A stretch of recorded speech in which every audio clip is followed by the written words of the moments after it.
اب کچھ لوگ جو ہیں وہ ہمارے صحیح العقیدہ سنیوں کو گمراہ کرنے کی کوشش کرتے ہیں. وہ جی یہ نماز کے بعد جو شروع کر دیتے ہیں، یہ ذکر کرنا شروع کر دیتے ہیں، یہ ذکر یہ بدعت ہے. بدعت کا لفظ ایسے انہوں نے پکایا ہوا ہے جیسے ان کی جنم گٹی کے اندر ان کو یہ لفظ جو ہے نا یہ دے دیا گیا ہوا ہے کہ بات بات پر بدعت. ان کو حالانکہ ان کو پتہ بھی نہیں ہوتا کہ بدعت چیز کیا ہوتی ہے. ایسی ایک مولانا صاحب تھے. میں ایک زمانے کے اندر ابھی جوان لڑکا تھا، لاہور میں ایک جگہ پر خطیب تھا، تو وہاں مسجد کا جو پہلا خطیب تھا نا وہ دیوبندی تھا. وہ کبھی کبھی گھس جاتا تھا مسجد میں آ کے، میں عالم ہوں نماز میں پڑھاؤں گا. جب میں وہاں پر پہنچا تو میں نے پابندی لگائی اس بات کی. تو اب اس کو یہ تو تاب نہیں تھی کہ وہ میرے سامنے بیٹھ کے تو کوئی ضد کرے. آتا مسجد میں نماز پڑھ کے چلا جاتا اور پھر کم آتا. مسجد کے جو بانی تھے نا وہ تھے حاجی نواب خان مرحوم، کوئی 80-85 سال ان کی عمر تھی. ان کے بچوں کو بھی گھر آ کے پڑھاتا تھا، یعنی پوتے پوتیوں کو. یہ 11ویں اور میلاد شریف جو ہے اس کے بہت خلاف تھا.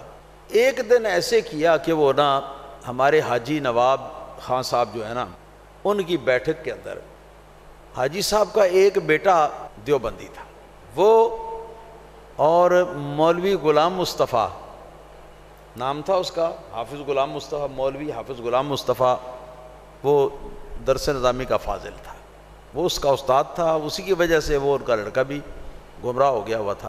تو وہ بیٹا ان کا اور وہ مولوی حافظ غلام مصطفیٰ یہ دونوں حاجی صاحب کی بیٹھک میں آ گئے اور بات اتفاقاً وہ چل پڑی 11ویں اور میلاد شریف کے.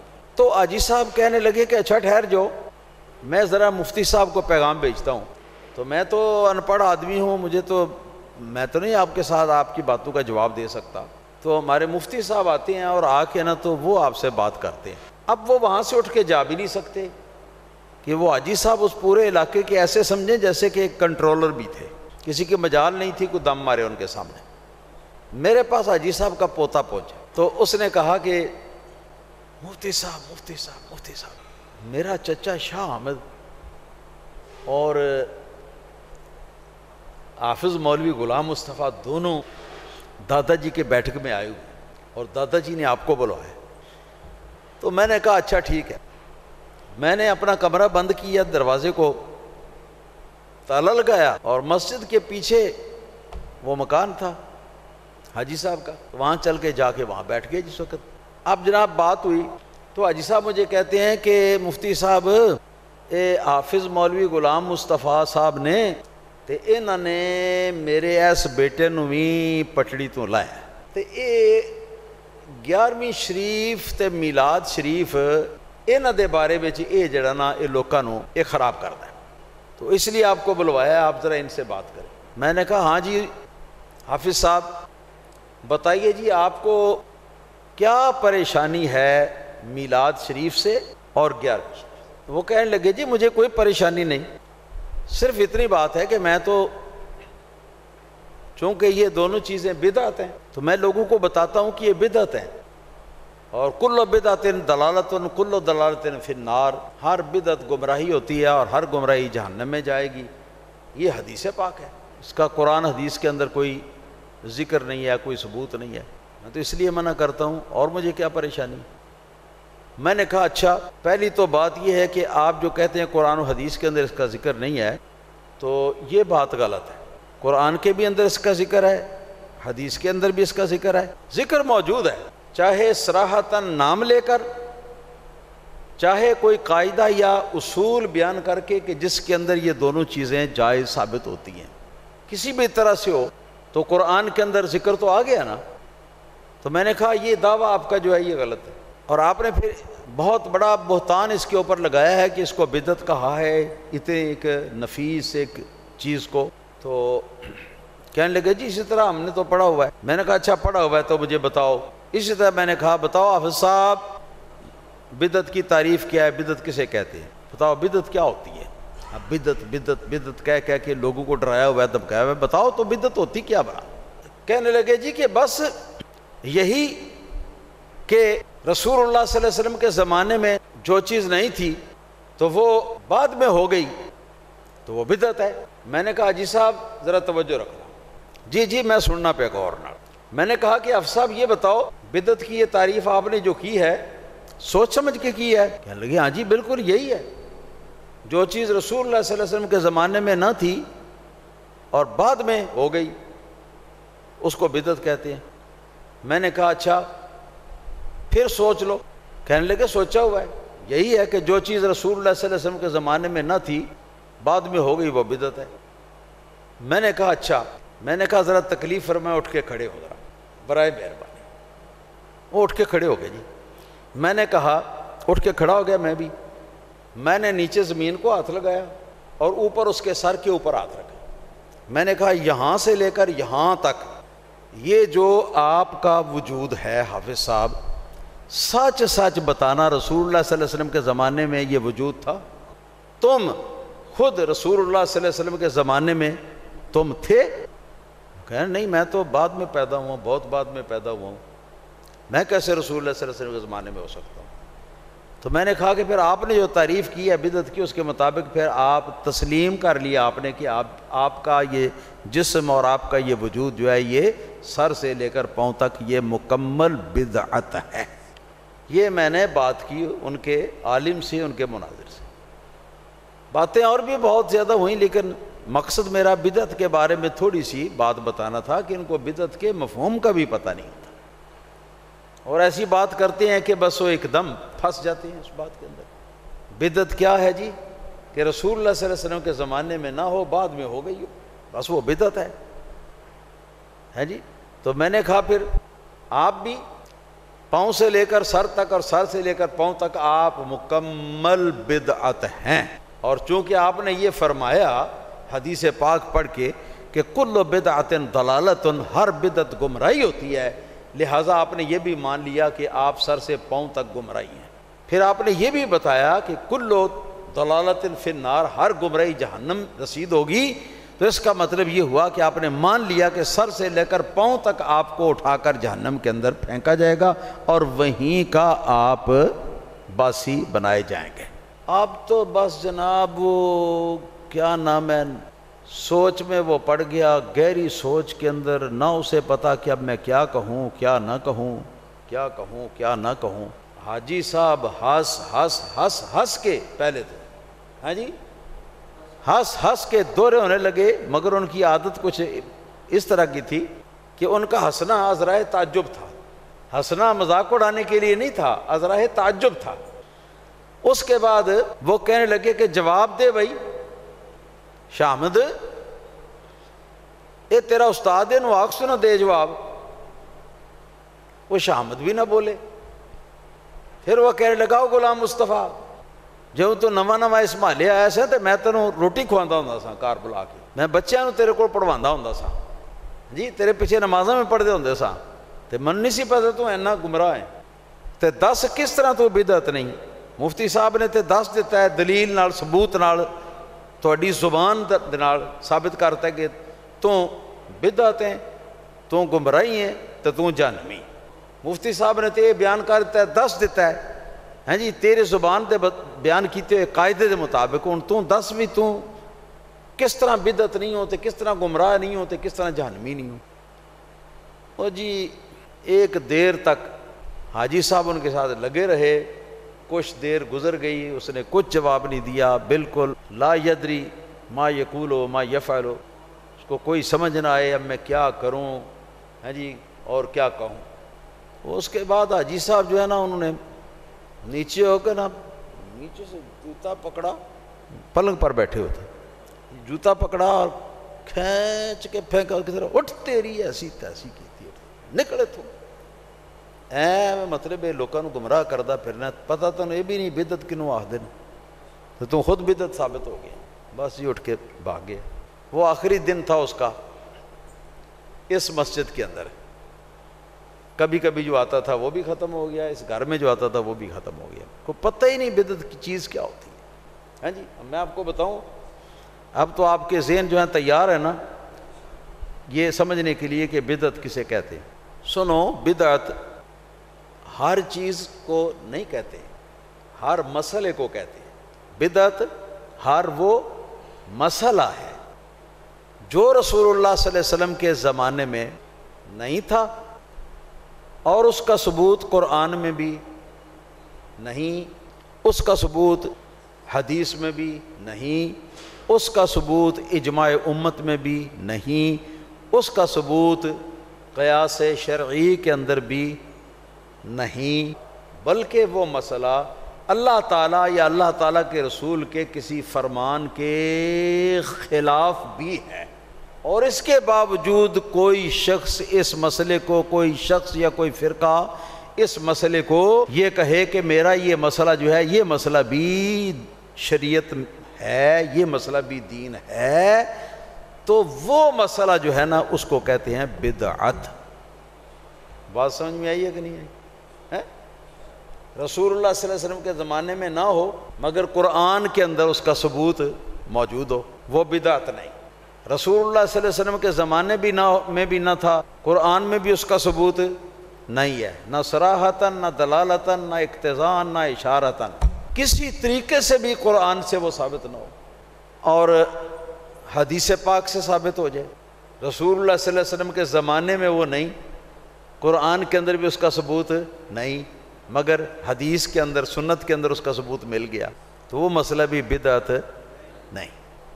مان لیا کہ رسول اللہ صلی اللہ علیہ وسلم کے زمانے میں بھی وہ مسئلہ نہیں تھا، قرآن کے اندر بھی اس کا ثبوت نہیں ہے، نہ عموم میں نہ خصوص میں، اور حدیث میں بھی اس کا ثبوت نہیں پایا گیا، تو پھر دیکھیں گے کہ اجماع امت سے ثابت ہے کہ نہیں، یعنی امت کے جو ماہرین شریعت ہیں انہوں نے اس مسئلے کو جائز کہا ہے۔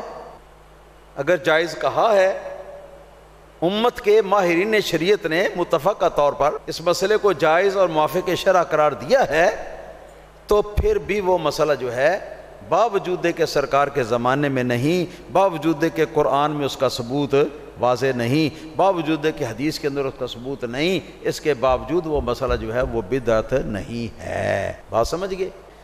مان لیا کہ رسول اللہ صلی اللہ علیہ وسلم کے زمانے میں بھی نہیں وہ مسئلہ تھا، قرآن کے اندر اس کا ثبوت بھی نہیں ملا، نہ عموم سے، نہ خصوص سے، نہ کیا نام ہے یہ صراحت سے، نہ اقتضاء سے، نہ دلالت سے، نہ اشارت سے، کسی طرح بھی ثبوت نہیں ملا، اور اسی طرح حدیث سے بھی ثبوت نہیں مل سکا، اور اسی طرح اجماع امت جس کو کہتے ہیں، ماہرین شریعت کسی زمانے کے اندر اس کے جائز ہونے پر متفق بھی نہیں ہوئے۔ ہاں جی، تو اب دیکھیں گے کہ کیا قیاس شرعی جو ہے، قیاس شرعی جو ہے، کیا اس میں ثبوت ہے اس کا؟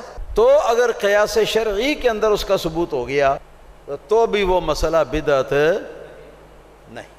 ٹھیک ہے جی، وہ مسئلہ شریعت کا حصہ ہے۔ مان لیا کہ ایک مسئلہ ہے جو رسول اللہ صلی اللہ علیہ وسلم کے زمانے میں نہیں تھا، قرآن کے اندر بھی اس کا واضح ثبوت نہیں مل سکا، حدیث و سنت کے اندر بھی اس کا ثبوت نہیں مل سکا، اور اجماع امت کے اندر یعنی جو ماہرین شریعت ہیں ان کے اتفاق اور ان کے اجماع سے بھی مسئلہ ہی ثابت نہیں ہوا، اور قیاس شرعی سے بھی مسئلے کا ثبوت نہیں ہوا، تو دیکھیں گے کہ اب یہ مسئلہ کسی اللہ تعالیٰ کے فرمان یا رسول اللہ صلی اللہ علیہ وسلم کے فرمان کے ساتھ یہ ٹکراتا ہے یا نہیں۔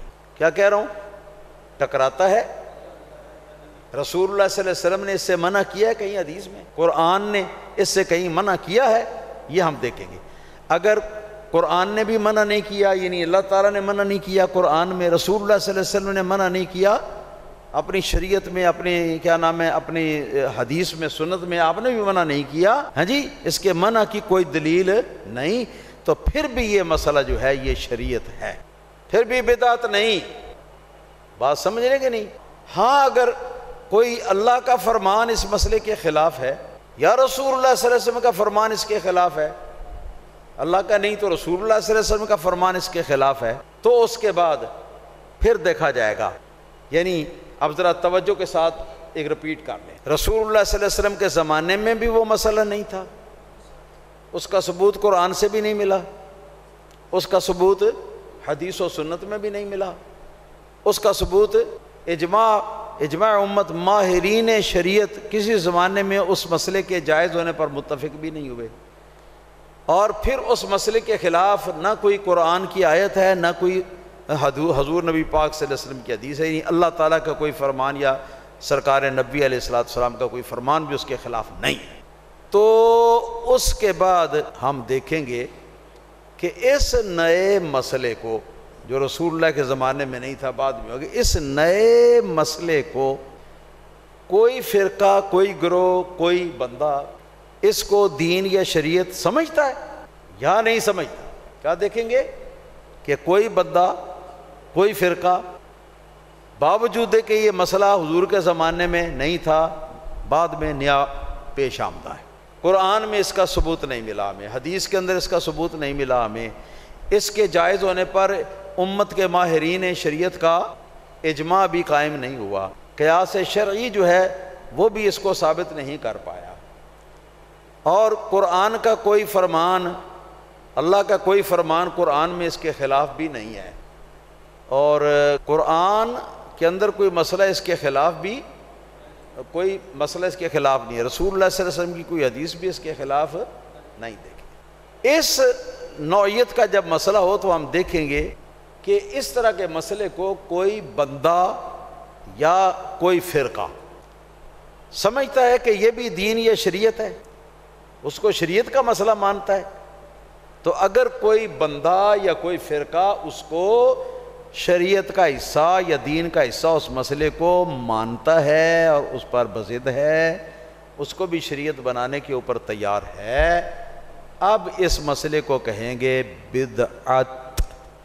اگر کوئی مسئلہ سرکار کے زمانے میں نہیں تھا، بعد میں پیدا ہوا، قرآن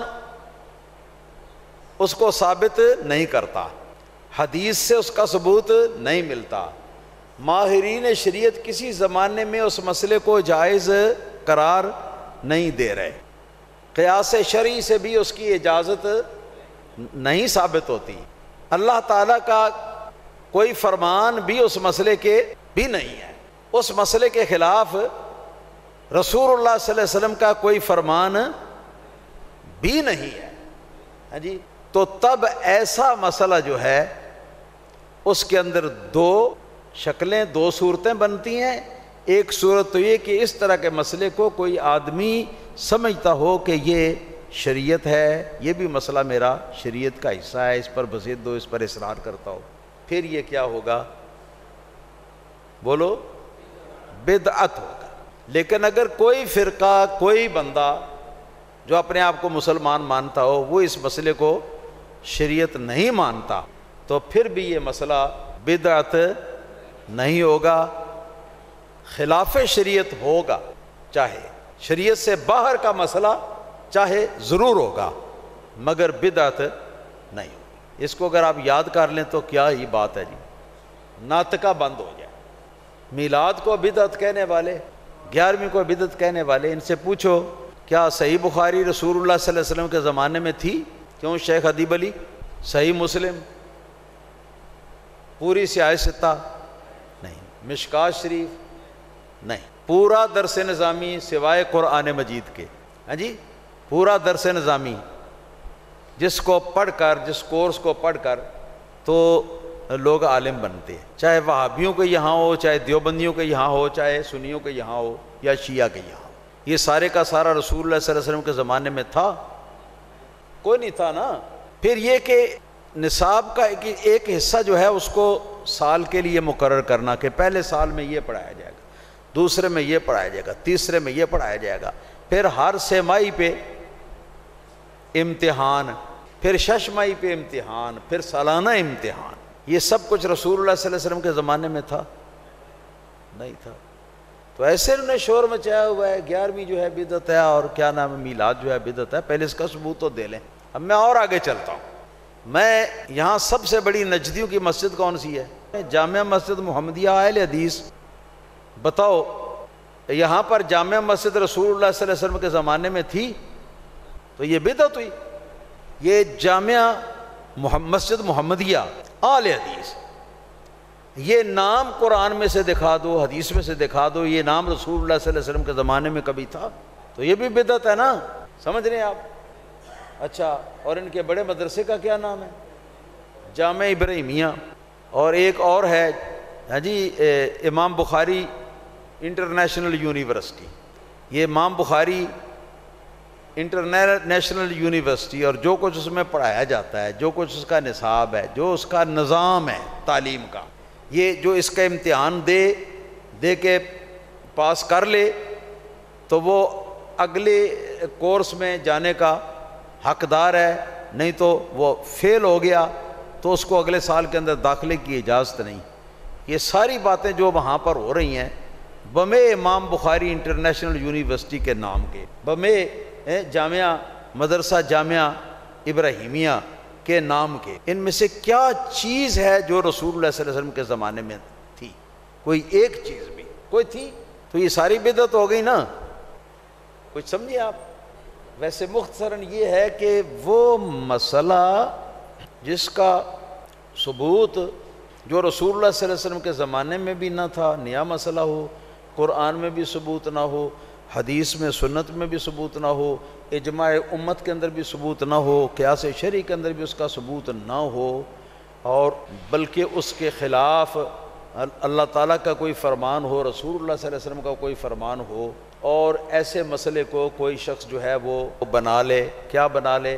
شریعت بنا لے جی، تو یہ بدعت سیئہ ہے، جس کو بدعت حسنہ کہتے ہیں۔ اس کا مطلب یہ ہے کہ رسول اللہ صلی اللہ علیہ وسلم کے زمانے میں وہ موجود نہیں تھا، بعد میں ہوا، مگر قرآن کے اندر ثبوت ہے اس کا، یا حدیث کے اندر ثبوت ہے، یا اجماع امت کے اندر، یا قیاس شرعی کے اندر اس کا ثبوت ہے، سمجھے کہ نہیں؟ تو جس کا ثبوت ہے شریعت میں اس کو لغوی اعتبار سے بدعت حسنہ کہتے ہیں، لغوی اعتبار سے، کیونکہ لغت میں بدعت نئی چیز کو کہتے ہیں یا نئی بات کو کہتے ہیں۔ ہاں جی، ہم بدعت شرعیہ کے اوپر بات کر رہے ہیں، بدعت لغویہ پر ہم بات نہیں کر رہے۔